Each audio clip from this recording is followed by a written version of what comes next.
Okay, starting over. I deleted tabs, I did whatever, got rid of all the stuff you're not supposed to see on my laptop.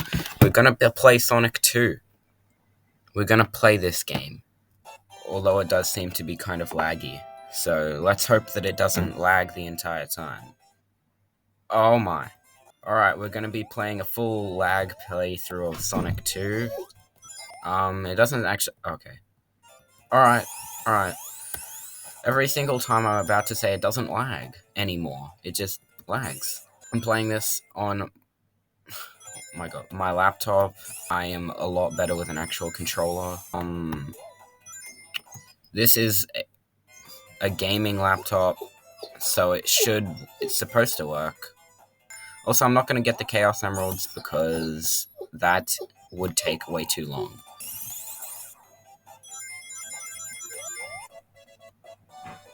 You can tell I know my stuff. I know where everything is, guys. I gotta continue because I'm so epic, because I really know my stuff. We're gonna speedrun this level. Don't care about rings. Don't care, just... Oh, well, that's part of it. That's part of it, by the way. Just saying. This is all part of the speedrun. This is all part of the speedrun, guys. Okay. My dog is gonna be barking. Shut up! Hey! Shush!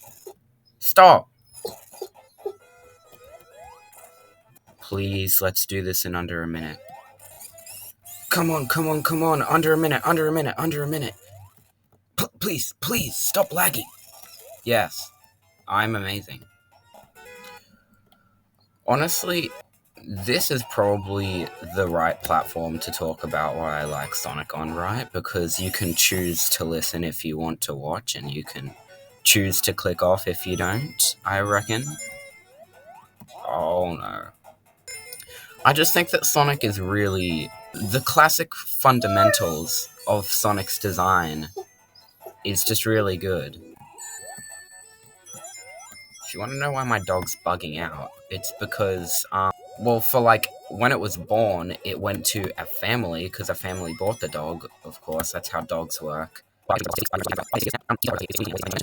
went to go walk my dog, because he was whining, and apparently that meant that all my save data had been lost, so now I gotta start from here again. That's okay. It took me like 2 minutes to get here anyway. That's why my dog whines a lot. Oh my gosh. An idea of a momentum-based platformer. Like, most people think Sonic is just about the speed of it, but it's not. It's about earning the speed of it at the very least. Because that's not where the fun comes from. The fun comes from rolling down a hill and going faster. Which is why lag in a game like this is not amazing. Run down a slope. You'll go fast, sure, but rolling down a slope means you'll gain more momentum. Momentum means that jumps will be higher. Talk about something, like, not just about Sonic, like something better. Better. There's nothing better. Alright, let's do something consensively better. That's not a word. The consensus of what is better than Sonic. Make me sound smart. Can we do that? Yes. Alright. You know, I could have just said collectively. Oh, whatever.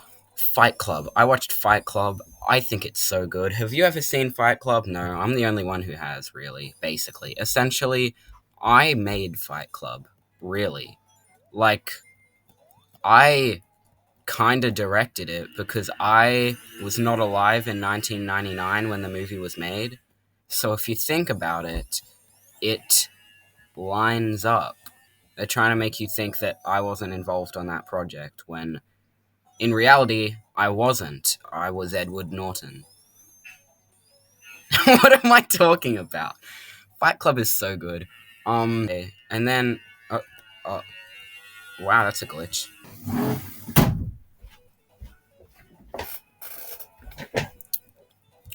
Yeah, watching me not get that was killing you, wasn't it? Okay. The thing about Fight Club is that, like, nowadays you have so many, like, bad movies that people just call, like, mid. that's the standard nowadays. Like the 2008 Edward Norton Incredible Hulk film, people didn't like it, and nowadays that people are begging for that version of it back. It was no means a bad film, you know? But I think we should call it a bad film. We should raise the level of standards again, you know? Because if that means that we get more movies like Fight Club, then then we should, right? I mean, just collectively, it would be better for all of us just to raise our standards for the type of media we would like to consume and get better media to consume. I was talking to my friend about this, and it's like it's the difference between a good movie and a movie that is good. Fight Club is made to be a good movie. There's no other way you can tell that story outside of the way it's done in Fight Club. Like, you can't remake that movie. What would you add?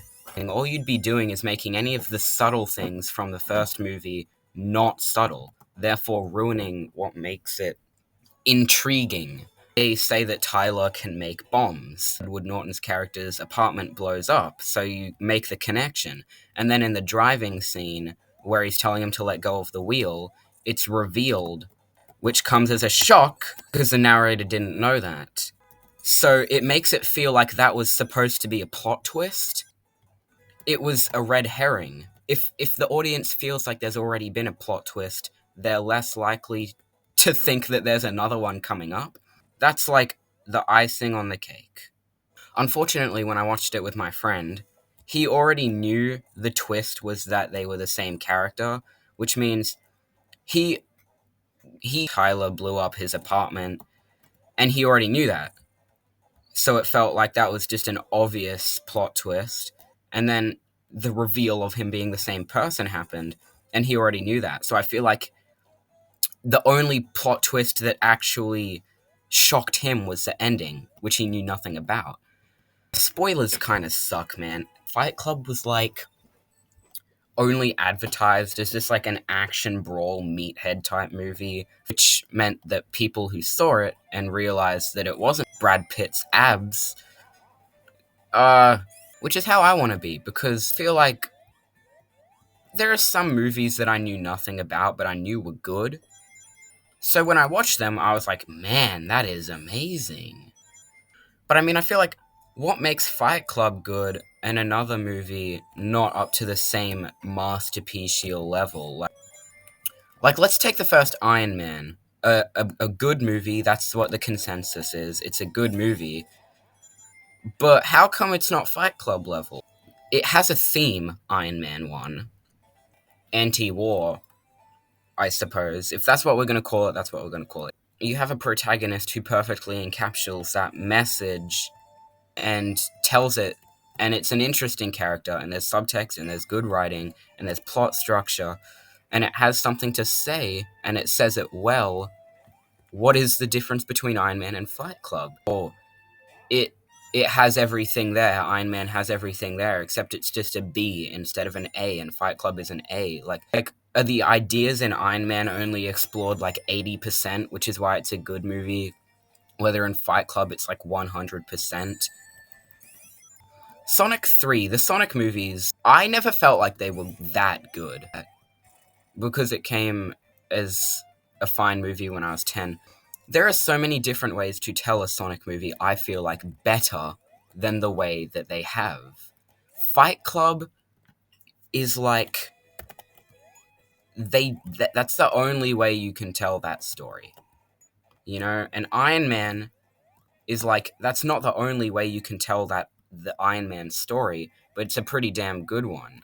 Sonic 3, it's not special. I'm just gonna say it. I like that movie, but it has nothing to say. See the light in the darkness. The light shines even though the star is gone. It's like, that's all fine and good. Shadow is the only character that explores that, and all of the rest of them has a completely different theme of, like, families. Like, by having it make it so that, like, the light shines even though the star is gone is about family, which it is. They make a line reference to, like, the fact that Shadow lost Maria and then Sonic lost Longclaw, and then Eggman didn't have any parents, and then he met one, but it turned out to be not what he expected. It's just that instead of making a movie about when the pitch meeting for Sonic 3 happened, do you think they were like, we should make a movie about family and moving on when your family is not what you expect of them, when your family does not represent the rest of what you are? Or do you think it was, let's make a third Sonic movie? Oh, we need to put a theme in this movie because good movies have themes. Oh, put a theme of family in there. Put the family theme inside of the Sonic movie. That'll do it. People like see the line, the light shines, even though the star is gone. They're like, peak cinema. What else have they done to explore that line? Fight Club isn't good because Tyler Durden says the first rule of Fight Club is that you don't talk about it.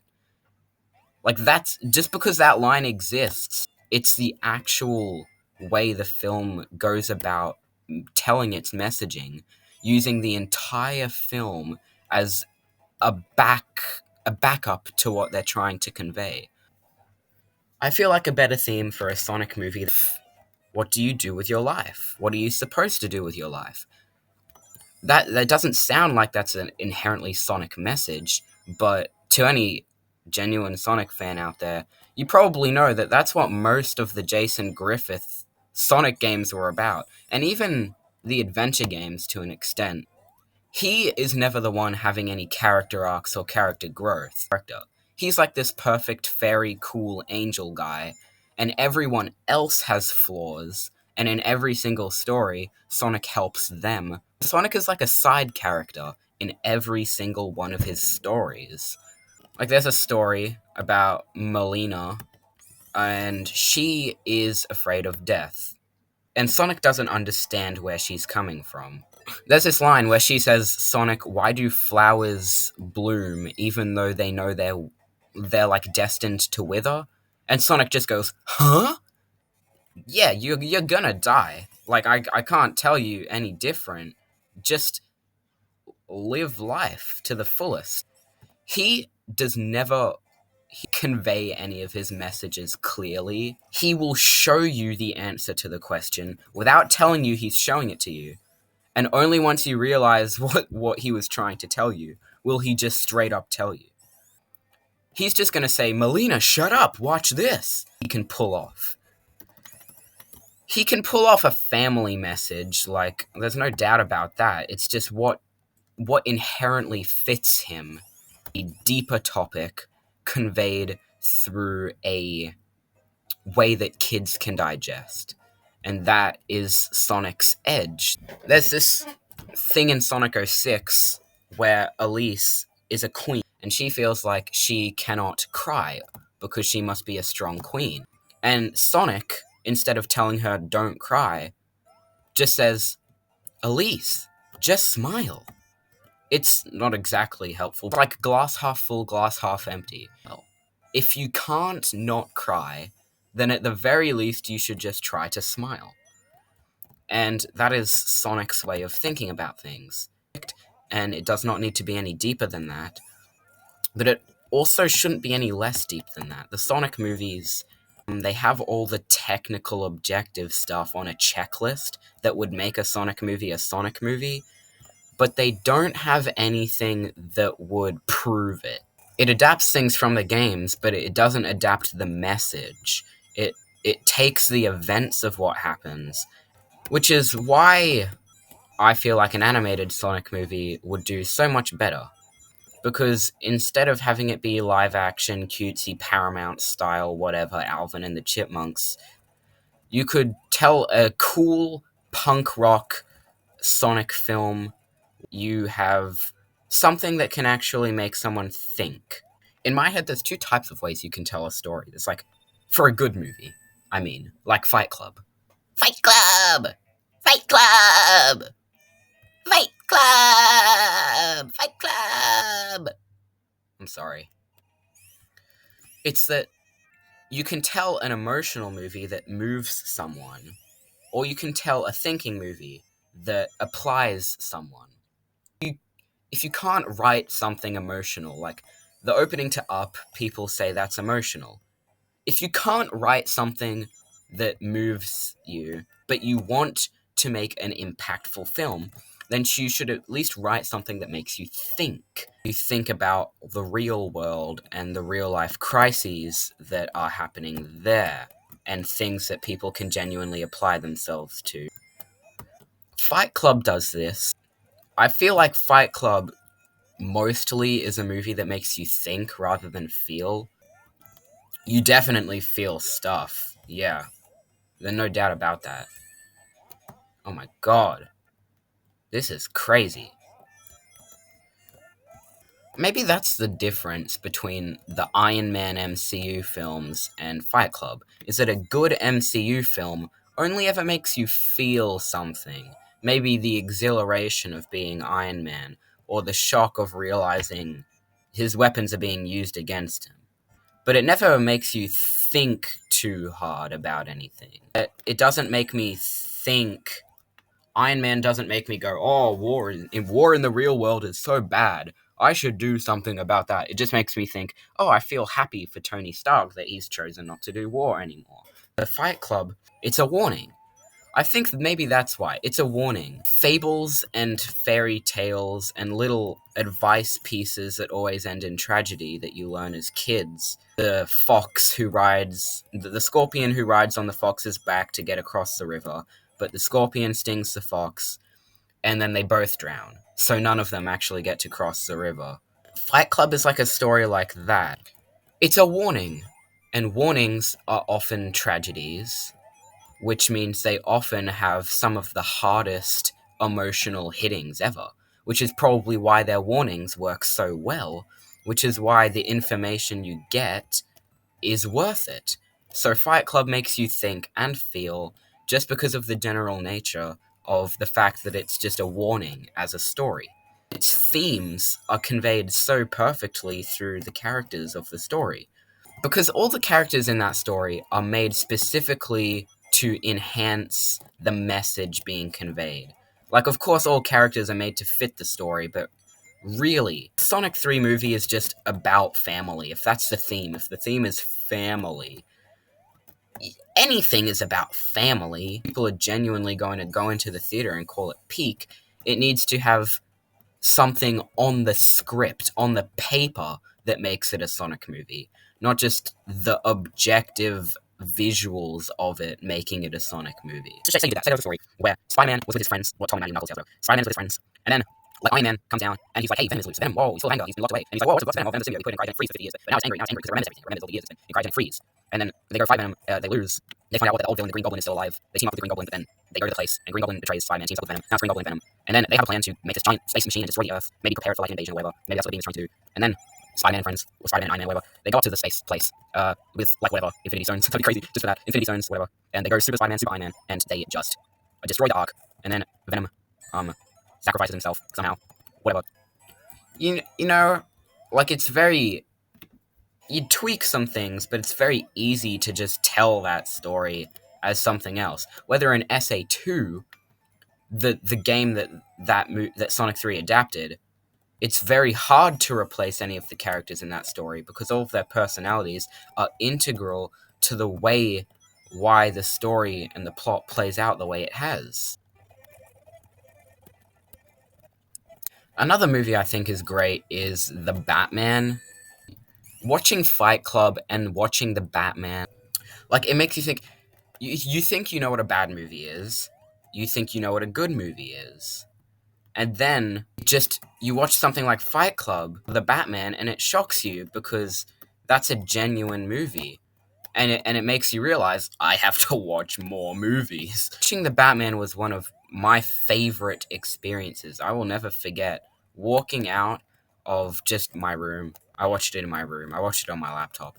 Night, and it was dark, and the only thing lit was the screen, so I still saw it well. That movie is such an auditory feast. Like, we all know that movies are like visual audio spectacles. And, you know, as limiting as that makes it seem, we're all used to it. Just that's how it works. There's no smelling a film. There's no touching the fabric that the actors are wearing. But most films do kind of focus more on the visual side. They have scores and stuff and whatever. The Batman is so sound effect reliant. It is crazy. Its visuals better than most films anyway. Also, the cinematography of it, its colors, they're not flat. There's so often just like a main encompassing color of a shot, and then a beautifully opposing rim light of a color that is completely opposite to the main encompassing one. Shots where it's just pure black and then something bright red in the middle. But it's audio. You cannot and cannot watch that film quiet. Turn it up and hear all the little specks of rain. Hear all the little creases in the leather. Hear all of the little breathing noises.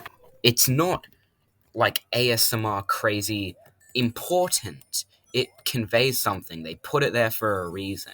I learned a thing or two from the Batman about sound design. It's like there's this scene where there's a bunch of rain, and then there's a gunfight in the rain. The guns are louder than the rain. So you'd think that there'd just be a rain sound effect consistently throughout the scene, and then when the guns go off, you'd have a loud gun sound effect, so the gun is louder than the rain. But you wouldn't do that. The rain is just as loud as the gun. But when the gun plays, you turn off the rain sound effect, and no one will notice. They're just going to assume that they can't hear the rain anymore because the gun is louder than it. It's all about moderation. And like, it's quiet, but you can still hear it very well, and then it goes loud, that it doesn't just break everything. It's because the quiet noises are probably the exact same volume as the loud noises. It's just all about the moderation and the thickness of what's happening that convinces you it's getting louder. Quiet scenes in movies often just have quiet noises but turned up to make it feel more intimate, like clothes rustling or breathing. You know, films like that make me think that I know what I'm doing, and then I watch it and I just think movies are a lot more than most people think they could be. Animated movies often get a lot of slack. They're not live action. It's like for kids, it's not completely amazing. Like, you couldn't tell a movie like Fight Club in animation or The Batman in animation because that's a grown-up film for live action people that require actual films and filmmaking. And it's like, shut up. Because even though technically, there has not been an animated movie except for like Spider-Verse, debatably better than Fight Club or The Batman. There could be, you know? It's possible. Like, animation lends you so many more unique possibilities. And artistically, use any color you want, get any expression you want, any camera angle you want. And I'm not saying that your creative vision can't be to use live action, because the Dr. Chick show I'm working on is live action, and there's a reason for that it's not animation. And this helps accentuate the uncanny look of a chicken surrounded by a bunch of humans that I'm trying to accomplish. Animation is so king. It is so good, and no one has taken full advantage of it yet. If someone had the mind to make Fight Club but animate it instead, ramp up everything good about that movie, then you would absolutely win. We would win, people. Edward Norton is a great actor. Voice actor, not so much. He can voice act. He does it in Fight Club when his hand is burning. And I know that the whole point of his character is kind of be depressed, so he's not going to have a lot of liveliness to his voice. Like, in most things, his vocal performances are not to the standard that his face and his body is doing. Same thing with Tobey Maguire. Close your eyes, listen to the words he's saying. You cannot tell if he's sad, happy. If you look at his face, and you can see that he's making a sad face, while he's saying the lines that he's saying, then that's how you can tell he's sad. Tom Holland is a great voice actor. So if you got Edward Norton into a recording booth to do an animated Fight Club, if, say, you did, it would kind of force him to. And then, honestly, I don't think there's any beating the live action performance he did as an actor. The limits, there are none. So I don't understand why people say that it's for babies. Well, I do actually. It's because companies like to make animated movies. And just because of that, it's an agenda that kids' movies are animated movies because company movies are animated movies.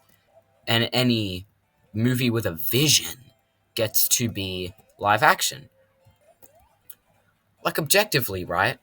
Sonic is cool, right? Well, no. The Sonic movies, if you've seen the Sonic movies and that's all you know of Sonic, then you can't exactly call Sonic cool in those movies. I do not like Sonic in the Sonic movies, by the way. That is not Sonic. It's not Sonic. And also, I just don't think that movie Sonic should be modern Sonic. At least this one. But objectively, a Sonic movie in animation would be better than a Sonic movie in a live action. Because even though they fixed Sonic's design in the movies, he still looks weird. There's still so many off expressions, so many, like, pictures of him where he looks chubby, pictures of him where he has too many eyelashes, pictures of him where his teeth is still just that little bit more unsettling than you would hope out of a character that has been pretty perfectly designed with a beautiful shape language and color language.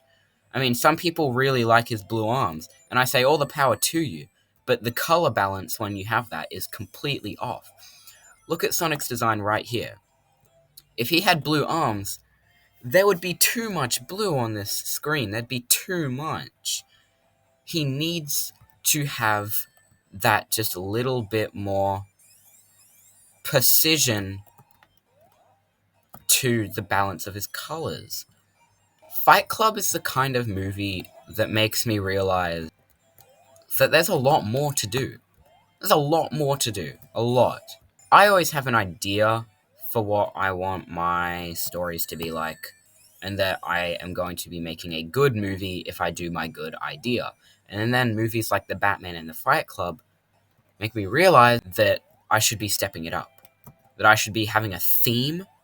I should be inventing my characters specifically for the purpose of conveying that theme and writing a story that so perfectly captures that with an emotional center, but also something that can make you think. That's a hard challenge, honestly. It sounds... I list it off like it's just check, did that, good movie. But in reality, yeah, that is a hard thing to do, because there are no movies like Fight Club except Fight Club. There are no movies like The Batman except The Batman. And there's a reason for that. It's bloody hard to make a movie like The Batman. I don't want to die. I said that as if it was real life. I was talking about the game. I still don't want to die, but, like, the game. The game. The game. The game. The game. The game. I was talking about the game. Sorry. I'm gonna wait for this enemy to pass before I go. Idiot enemy, idiot enemy, idiot enemy, idiot enemy, idiot enemy. I win. I am so much better than you. Whoa! Ah! This level, to someone who does not know where all the enemies are, is a pain. Okay? Is a genuine pain. I have fun. I used to not have fun doing this, because this level kind of sucks. But, at the very least now, I can enjoy people who just, like, absolutely moan about this level. And soundtracks.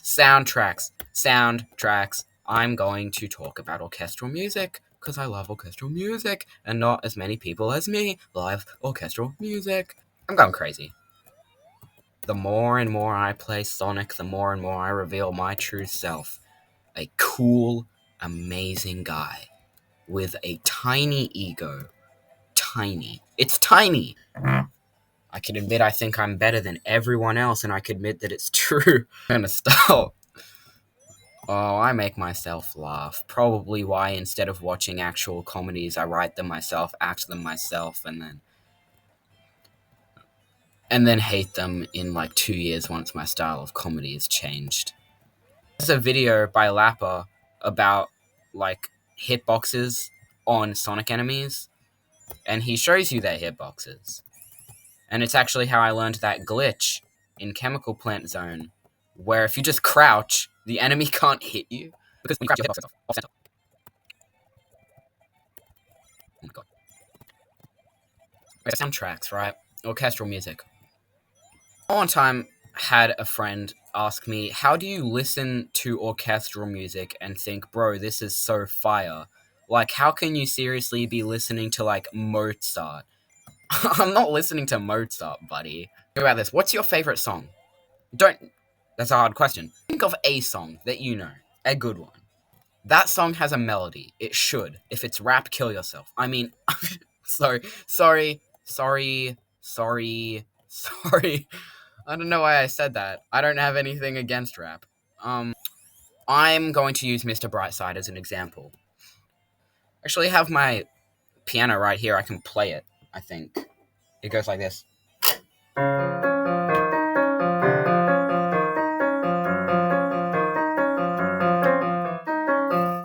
You have that as your thing, and it's playing on an electric guitar, and there's a drum kit, and there's a bass line, and there's vocals. It should have a different vibe to it. If you can say that you prefer the vibe of the original song, I'm not going to hold that against you. But what people don't understand is that orchestral music isn't music that is completely independent of the music everyone is accustomed to. If you have the main riff and it's played by trumpets, the harmony and it's played by the string section, the lyrics, the vocals, and they're being played by flutes and French horns, then you're listening to the exact same song, aren't you? I mean, it's got different instruments for sure, but it's still, 'cause I'm Mr. Brightside. Except now it's just ba da da da da da. Anyway, in your mind, it's like, of course there's a difference. Of course, because I'm an idiot. Because I'm an idiot. Because I'm an idiot. Because I'm an idiot. Because I'm an idiot. Ryland, I'm an idiot. That's what you're telling me. Okay? I'm not saying that. That's you. That's you. That's not me. That's you. You're an idiot. You're an idiot. You're an idiot. You're an idiot. And then it repeats back to him, and he says, fine, I'm going to be quiet, so that by the time the sound reflects back off the walls, back to me, I'm not going to be able to hear it. And then it just goes, you're an idiot, you're an idiot, you're an idiot. And he makes that face. Megamind. I think I watched the SpongeBob movie once when I was, like, in kindergarten. And I used to watch that movie all the time. I love that thing. One time at lunch, I said, guys, did you know that I can line for line repeat the entire SpongeBob movie? And they said, go. And I started going, and I didn't stop until I got to the end. And then someone like asked me, was that the SpongeBob movie? And I was like, yeah. I can't believe they got it. As if I wasn't line by line saying the entire movie. Well, like it was like some subtle reference to the SpongeBob movie. Oh man, I forgot what I was talking about. I was probably onto something. Actually, I probably wasn't. It was probably fine. You probably should have known what I was going to say. You should have known what I was going to say. You should know me. You should know me beat by beat, hop. I don't like that jump. I'm going to jump here instead so I can make it. Sorry. I know that makes me like... You know what? I'm not sorry. Okay? It's because I apologized that I fell off. I should listen to my heart. If I want to say, no, I should be allowed to without being judged by you. By you. Who do you think you are? You're not me. You could never be as good as me, idiot. Idiot. You're not playing Sonic 2, idiot.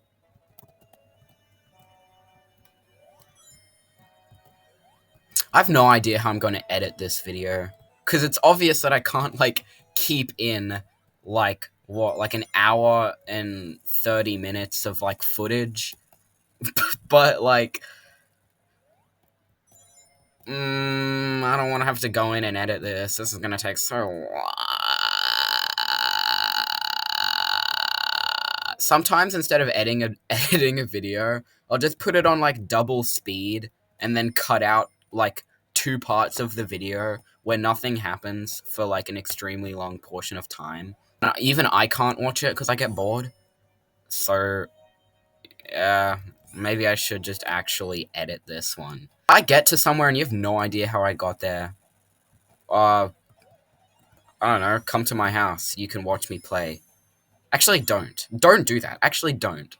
I said that, like, imagining one of my friends watching this video, and I was like, come to my house, because I wouldn't mind one of my friends coming to my house, but please,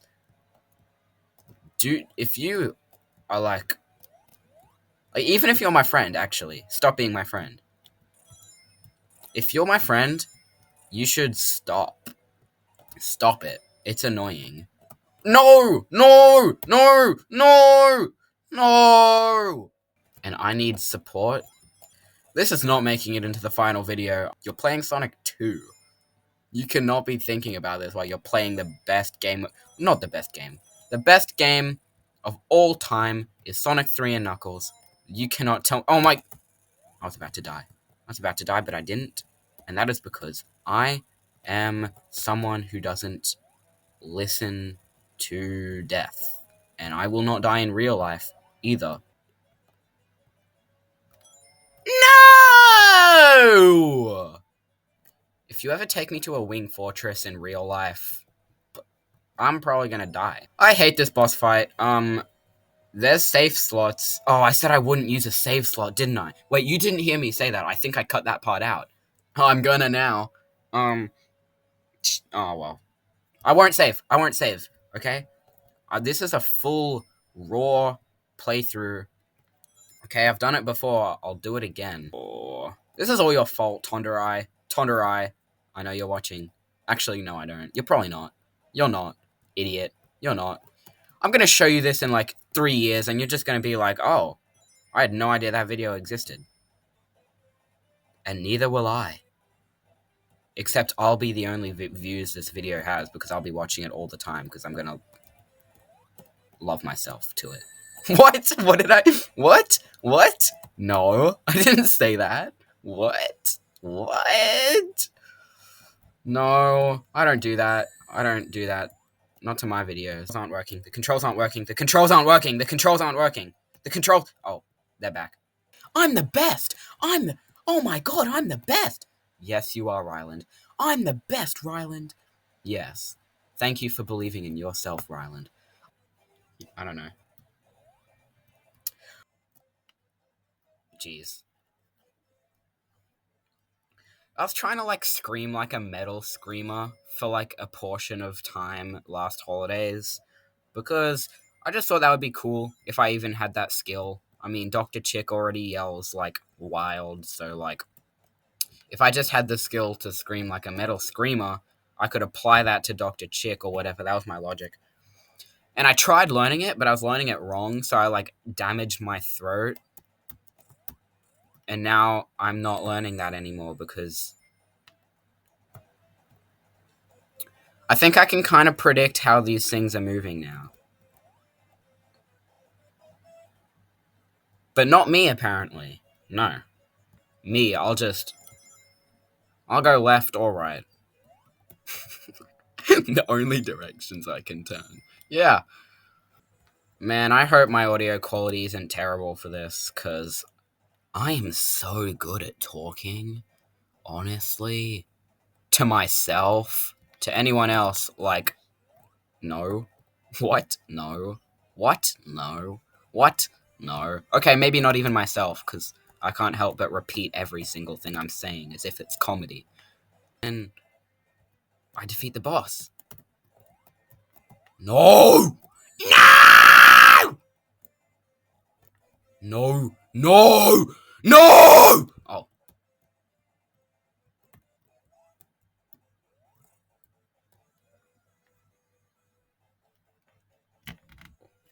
This is your fault for making me do not save slots. Oh, you're fat, Eggman. You're fat, you're fat, you're fat, you're fat, you're fat. That's what I say to every fat person I see. Yowie!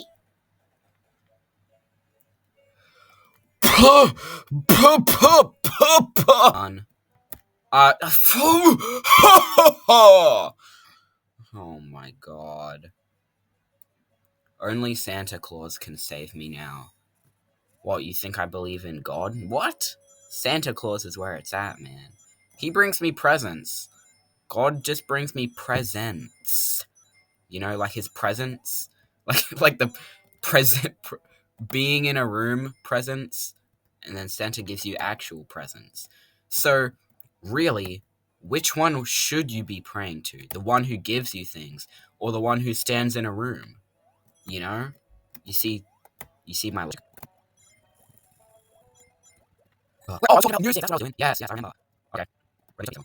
Yeah, so it's like, if you outside, and it's like, jealousy, turning things into the sea, swimming in lullabies, jogging on around the lines, but it's just no prize, yes, he's calling me, open up my ego eyes, cause I'm Mr. Brightside. It's no different,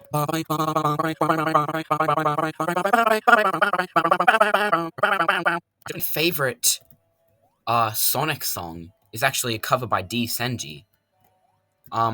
It's the Sonic Unleashed Endless Possibilities, but it's his orchestral cover and without the vocals. And the reason for it is because, for everyone, the lyrics are a little bit, like, cringe.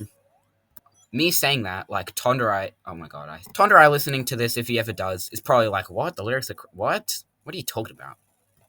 He watches anime, so of course he wouldn't get it. But the melody, oftentimes, is pretty fire. Pretty good, honestly. Which is why I like Sonic music, because, you know, they always write a song for the game, and then they have the orchestral version of that song play in the final battle. I want to do one of these, just to show you what it's like. I just want to... What about things that weren't originally songs? What about things that are just orchestral, that have been written to be a theme? Look, the reason why I liked it in the first place was just because of the melodies, right? Now I can understand the richness of having brass and textural pieces, not just the melodies, but essentially the Superman theme is a great example of it. Any John Williams theme is. The Harry Potter, Superman, they are brilliant. Just like ba ba ba ba ba ba ba ba ba ba ba ba do.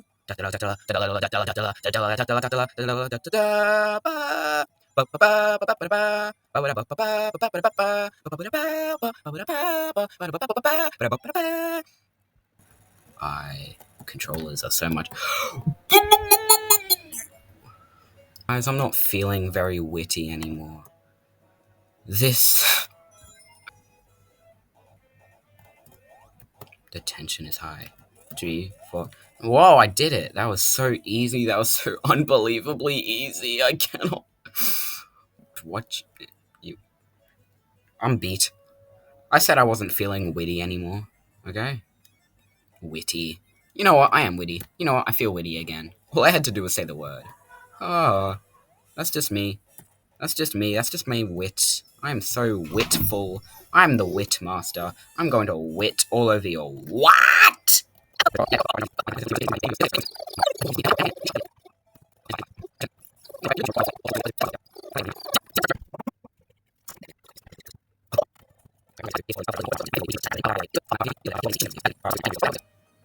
Yes, this celebratory music is for us.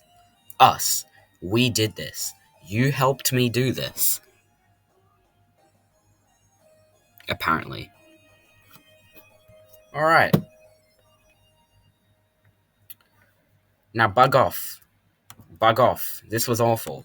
Get out of here.